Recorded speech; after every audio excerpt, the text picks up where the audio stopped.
after COVID, all vehicle prices really went up. But with the acceleration of EVs, as well as inventories normalizing for customers and dealers. Ford just dropped a bombshell, moving a chunk of its electric vehicle production overseas. Trump, who fought to keep jobs in the US, didn't hold back. He fired back hard, but Ford wasn't backing down, standing firm on its decision for the future.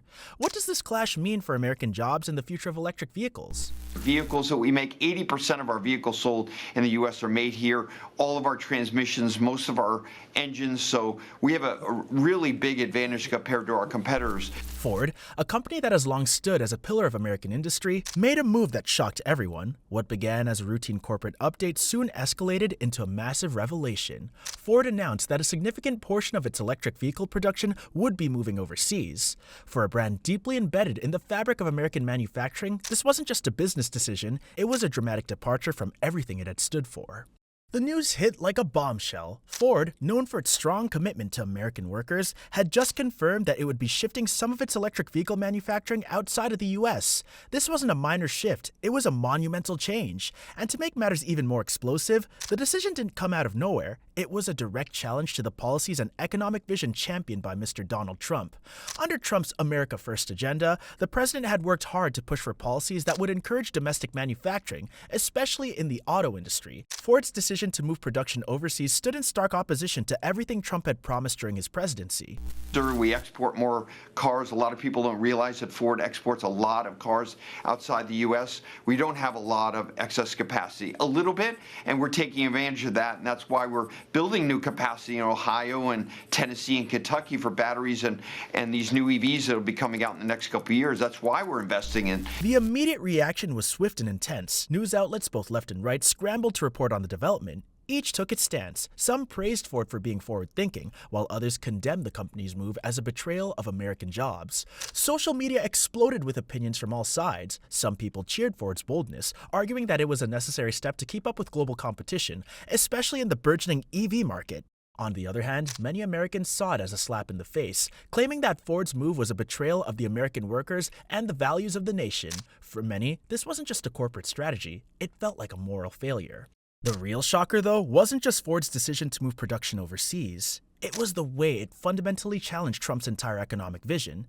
Under Trump, the push had always been for American businesses to keep their manufacturing on home soil, to create jobs for American workers, and to make America great again by making sure industries like automotive were thriving domestically. Ford's decision to make this dramatic shift forced a re-examination of the policies that had been in place, leaving many to question whether they were sustainable in the long run. In essence, Ford was pushing back against Trump's vision for American manufacturing, and this set the stage for an even bigger confrontation between the company and the White House.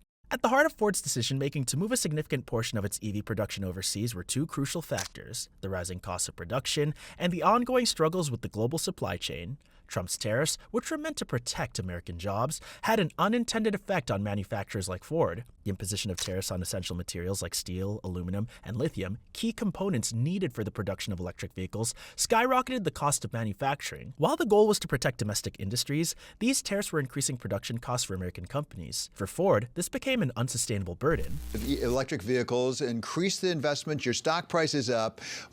Give us your sense of what's going right at Ford right now. Well, first of all, we have a great team. David, we're making more money. Our base business is getting more profitable. We're fixing our launch issues and our quality issues. Ford had long committed to manufacturing in the United States. However, the higher costs of production due to tariffs on raw materials like steel, aluminum, and especially lithium, a crucial element for EV batteries, made it difficult to compete on a global stage. While other companies outside the US were not facing these tariffs, Ford was struck with them. The company quickly realized that the path to global competitiveness required not just building cars in America, but accessing cheaper raw materials and reducing production costs. Unfortunately, domestic production was no longer financially viable for the kind of scale needed to thrive in the global electric vehicle market. The supply chain struggles Ford faced also played a massive role in this decision. The ongoing disruptions in the global supply chain had already caused delays and cost overruns for several industries, and the automotive world was no exception. The flow of critical materials needed to build cars, from metals to semiconductor chips, had become unpredictable. Ford found itself increasingly at the mercy of these supply chain issues, which resulted in production delays and higher costs. For a company like Ford, which operates on razor-thin profit margins, every delay and every increase in cost made it harder to keep up with competitors, especially Tesla, which had already established itself as the dominant player in the electric vehicle market. With these issues weighing heavily on its operations, Ford was faced with a tough decision: stick with increasingly expensive and unsustainable domestic production, or embrace a new strategy, moving a portion of their production overseas. The shift wasn't just about cutting costs, it's about positioning Ford for the future. If they wanted to remain a player in the EV race, they needed access to cheaper materials, more reliable supply chains, and a way to reduce production costs. The overseas expansion was the only way forward, but it wasn't without its risks. When news of Ford's decision broke, Donald Trump wasted no time responding. Known for his fiery rhetoric and populist stance, Trump was quick to declare war on Ford. At a rally, he took the stage, visibly angry and determined to make Ford pay for what he considered an unforgivable betrayal of the American worker. "Ford has turned its back on the American worker," he declared, his voice dripping with disdain. "They are shipping your jobs overseas while you are left to pick up the pieces. We built Ford. The American worker built Ford. And this is how they repay us?" The crowd erupted in cheers, their anger matching Trump's as they rallied behind his call to take action against Ford. Trump promised that any company that abandoned American workers would face serious consequences. He hinted at using tariffs, penalties, and even the revocation of government contracts as weapons to punish Ford for its decision. This wasn't just about one company. Trump framed it as a personal attack on the heart of his economic agenda. His supporters, many of whom lived in manufacturing towns, felt betrayed by Ford's decision to move production overseas. They saw it as another example of big corporations choosing profits over loyalty to American workers.